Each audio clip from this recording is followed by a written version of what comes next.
ಜ್ಯೇಷ್ಠವಾದ ಮೇಲೆ ಆಷಾಢ ಬರುತ್ತೆ, ಆಷಾಢ ಆದಮೇಲೆ ಶ್ರಾವಣ ಬರುತ್ತೆ. ಶ್ರಾವಣದಲ್ಲೂ ಯಾವುದೂ ನಡೆಯೋದಿಲ್ಲ, ಆಷಾಢದಲ್ಲಿ ಮುಹೂರ್ತ ಸಿಗೋದಿಲ್ಲ, ಜ್ಯೇಷ್ಠದಲ್ಲಿ ಸಿಗೋದಿಲ್ಲ. ಭಾದ್ರಪದ ಮಾಸ ಎಲ್ಲ ಪಿತೃಪಕ್ಷಗಳು ಅದು ಇದು ಬರುತ್ತೆ, ಮುಹೂರ್ತಗಳು ಸಿಗೋದಿಲ್ಲ.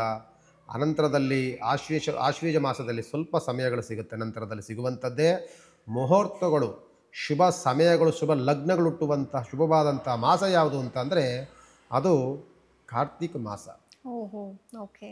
ಈ ಕಾರ್ತಿಕ ಮಾಸದಿಂದ ಹಿಡಿದು ಮಾಘ ಮಾಸದವರೆಗೂ ಸಹ ಶಿವನ ಧ್ಯಾನವನ್ನು, ಶಿವನ ಉಪಾಸನೆ ಮಾಡುವಂಥ ಅತ್ಯಂತ ಪಾವಿತ್ರತೆಯ ದಿನಗಳಿರುತ್ತೆ.